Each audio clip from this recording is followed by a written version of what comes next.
সরকারের সমন্বয়কারী যারা উপদেষ্টা আছেন এই দেশের ধ্বংসের জন্য আপনাদেরকে দায়ী করি। আমি আমার ব্যক্তিগত জায়গা থেকে আপনাদের বিরুদ্ধে যুদ্ধ ঘোষণা করলাম, ঠিক আছে? আপনাকে একজন উপদেষ্টা আছে মাহফুজ আলম, হালা হইলো একদম একটা পাগল। সময় আছে অন্য ভালো হন, পড়ালেখা তো করছেন, ওই ভার্সিটিতে 2 দিয়ে 4 হয়, কিন্তু রাজনীতির মাঠে 2 দিয়ে 22 হয়। আমরা বাংলাদেশের মানুষ হচ্ছি পৃথিবীর একদম একটা বোকা জাতি, ঠিক আছে?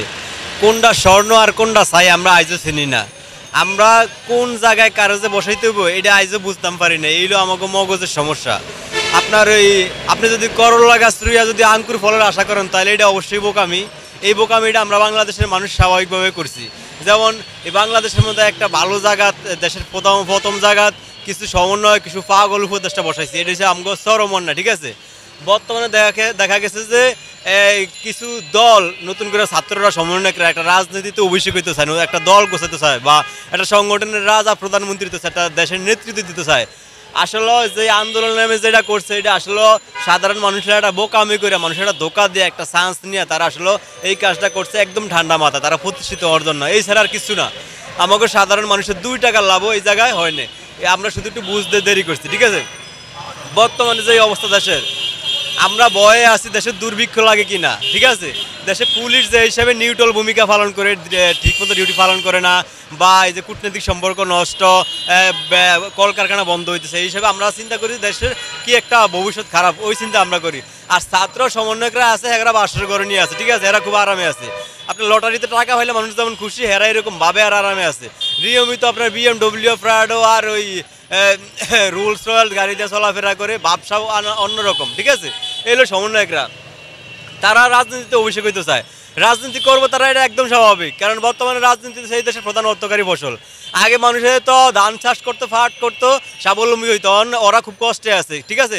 রাজনীতি এদেশের সবচেয়ে বড় সফল ব্যবসা। এর লেগে ছাত্ররা বুঝা শুন না, মানে রাজনীতির ব্যবসা হিসাবে ধরে আলাইছে, ঠিক আছে? এলো তাদের অবস্থা।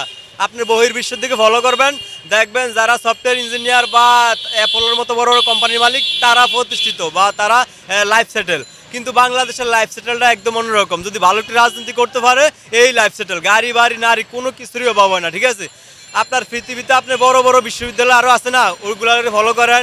এই যে ক্যামব্রিজ, ক্যালিফোর্নিয়া, অক্সফোর্ড, হার্ভার্ড এইসব বিশ্ববিদ্যালয় থেকে প্রত্যেক দিন বিজ্ঞানী বাইর হয়, আর বাংলাদেশের বিশ্ববিদ্যালয় থেকে প্রত্যেক দিন মানে এক হিসাবে লাশ বাইর হয়। এইরকম ভার্সিটি, এরকম বিশ্ববিদ্যালয়ে যে আমাকে বাংলাদেশের কি উপহার দিব এটা আমরা এই দেশের জনগণ খুব ভালোই বুঝা গেছি, ঠিক আছে? আমাকে আর বুঝানো লাগবো না। রাজনীতি করেন আপনারা খুব ভালো, পড়ালেখা তো করছেন, ওই ভার্সিটিতে 2 দিয়ে 4 হয়, কিন্তু রাজনীতির মাঠে 2 দিয়ে 22 হয়। এই কথাটা মাথায় রেখে তো ওই রাজনীতি করতে আইন। রাজনীতি এত সহজ আর সস্তা জিনিস না। আপনাদের এক সমন্বয় কাইন্দা কইছে যে আমাদের আগে আওয়ামী লীগ ফিরেছে, এখন বিএনপি ফিটায়। ভাই আপনাকে কপালে হয়তো আল্লাহ এইটাই লেখে রাখছে, এর বেশি বা কিছু কামনা করেন না, ঠিক আছে? আপনারা এই দেশের এত বড় মহান কিছু হয়ে যান না। 300 আসনে তো নির্বাচন করবেন, একটা আসনের নাম কোন যে এই আসনে নির্বাচন করে জিততে পারবেন, তাও বালা আপনাদেরকে ওয়েলকাম জানাই, নির্বাচন করেন, সমস্যা না।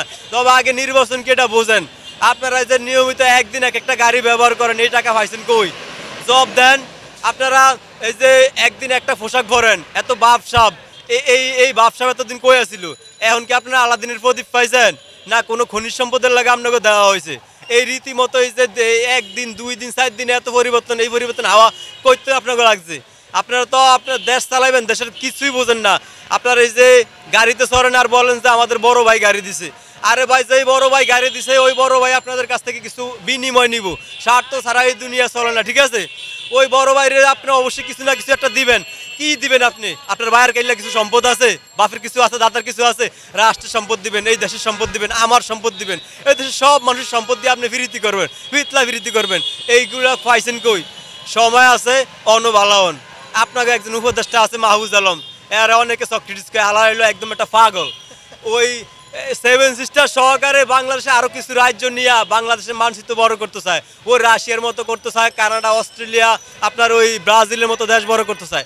আমাকে এরকম বড় দেশ দরকার নাই, যা আছে আমগো তাই চলে, ঠিক আছে?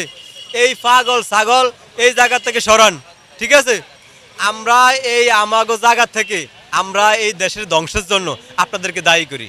বিশেষ করে সমন্বয়ক আর যারা উপদেষ্টা আছেন এগুলো দায়ী করি। আমি আমার ব্যক্তিগত জায়গা থেকে আপনাদের বিরুদ্ধে যুদ্ধ ঘোষণা করলাম, ঠিক আছে? আমি জানি কোনো সময় একটা ফুলে কোনো দিনও বসন্ত হয় না, কিন্তু প্রত্যেকটা বসন্ত শুরু হয় একটা ফুল দিয়া। আমি এগো বিরুদ্ধে আছি, আপনারা সবাই আমার জায়গায় আইবেন, তবে একটু সময় লাগবে। নিবন্ধনকৃত দলগুলো বাদ তো আমরা কেউ দিতে পারবো না, কেউ পারবে না।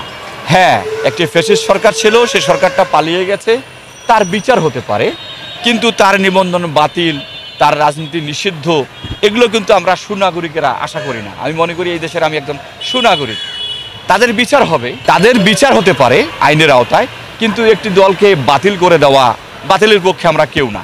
আমরা চাই যে নিবন্ধিত তত রাজনৈতিক দল রয়েছে তারা যেন নির্বাচনের একটা সুযোগ পায়। আর যে ফ্যাসিস্ট সরকার চলে গেছে তার তো বিচার হবেই, খুন গুম হত্যা মামলা এগুলো তো তাদের বিরুদ্ধে আছেই, এটা তো স্বাভাবিক প্রক্রিয়া, এদের বিচার তো জনগণ করবে। এবং বর্তমান যে সরকারটি আছে, নোবেল বিজয়ী ডক্টর ইউনূস স্যার, তিনি একজন নোবেল লরিয়েট মানুষ, এবং বিভিন্ন সংস্কার আপনারা দেখছেন কমিশন গঠন হয়েছে এবং তারা কাজ করছে। এবং আমরা বিশ্বাস করি যে বাতিলের পক্ষে নয়, হ্যাঁ, বাতিলের পক্ষে আমরা নই। আমরা চাই যে সকল নিবন্ধিত রাজনৈতিক দল যেন নির্বাচনে আসতে পারে, যারা দোষ করেছে, যারা অপরাধ করেছে তাদের বিচার হবে। আসলে সংস্কার করার পরেই তো নির্বাচন আমরা চাই, সংস্কার করার পরেই কিন্তু আমরা নির্বাচনটা চাচ্ছি। আসলে দেখেন, বিগত 17 বছর যে সরকারটি ছিল তার বিরুদ্ধে অনেকগুলো অভিযোগ ছিল, খুন গুম হত্যা থেকে আরম্ভ করে অনেক অভিযোগ ছিল। তো এই ছাত্ররা, বৈষম্যবিরোধী ছাত্ররা, আপনি দেখুন 1971 সালে কিন্তু দেশ স্বাধীন হয়েছিল বৈষম্যের বিরুদ্ধে। পশ্চিম পাকিস্তানের লোকেরা আমাদের দেশের লোককে চাকরি দিত না, পশ্চিম পাকিস্তানকে আমাদের বরাদ্দ কম ছিল। এই বৈষম্যের কারণে কিন্তু 1971 সালে যুদ্ধ হয়েছিল, এবং বিগত টাইমেও কিন্তু বৈষম্য সৃষ্টি হয়েছিল। এই বৈষম্য সৃষ্টি হওয়ার কারণেই কিন্তু একদলীয় নির্বাচন, একতরফা নির্বাচন, তারপরে করা, মানুষকে খুন গুম হত্যার মধ্যে ভয়ভীতি দেখানো, এটা ছিলই বলে কিন্তু এই ছাত্ররা কিন্তু একটি আন্দোলন করেছে বৈষম্যের বিরুদ্ধে, এবং তারা একটি জয় নিয়ে এসেছে। আমি এই ছাত্রদেরকে অভিনন্দন জানাই এবং স্যালুট জানাই, কারণ এই তরুণরাই আগামী দিনে এই দেশটাকে গড়বে ইনশাআল্লাহ। আসলে অনেকজন অনেক কথাই বলছে, হাসনাত সার্জিস তারা নেতৃত্ব দিয়েছে, তাদের প্রতি আমাদের স্নেহ রয়েছে, ভালোবাসা রয়েছে। তারা আসলে তারা আগে কি ছিলেন এটা আমরা দেখব না, আমরা আশা করব তারা যেন বর্তমান সংস্কারগুলো এবং জনগণের পক্ষে কাজ করে, দেশ ও জনগণের পক্ষে কাজ করার জন্য আমি তাদেরকে এখান থেকে আহ্বান জানাবো। আমরা কি ধরনের বিচার করতে কি পারি? আপনি ধরেন এই বাংলাদেশ থেকে ওরা কেমনে পলায় গেল, আর খালি এড়ে ধরা খেমা দিয়ে আপনার খালি এমনি খালি গন্ডগোল হরতাছে, এলে না বিচার হরি, খালি এই যে এঙ্গাই জি মতন গন্ডগোল শুরু হয়ে লাইছে। আপনার চালের দাম বাড়াইতেছে, দাম বাড়াইতেছে, চালের দাম এই যে আপনার এই যে জি বস্তাটা আপনার ইটিআরি খাইলাম, এই যে 1015 টাকা খাইলাম, এই বস্তা 14 ইটিয়া হয়ে গেছে গা, 200 টাকা বাড়তি হয়ে গেছে গা, 1700 টাকা হয়ে গেছে গা, বস্তাতে 200 টাকা বাড়তি হয়ে গেছে গা। আর আপনার কি এরি আমলিগ কি এর বিএমপি কথা বুঝছেন, আমলিগ বিএমপি আমি পছন্দ করি নাকি রে? আপনি ধরেন এই যে আমলিগ এরা ধরেন ওই যে বিএমপির আত্মীয় হচ্ছে, বিএমপির আত্মীয় হচ্ছে, বিএমপির আত্মীয় হচ্ছে, গন্ডগোল বাইজি গেছে গা, কলে তুই আমলিগ হয়ে হরস এ হরতেছে দেশের মধ্যে হাড়িস লাইন যায়, জি মতন সমস্যা শুরু হয়েছে।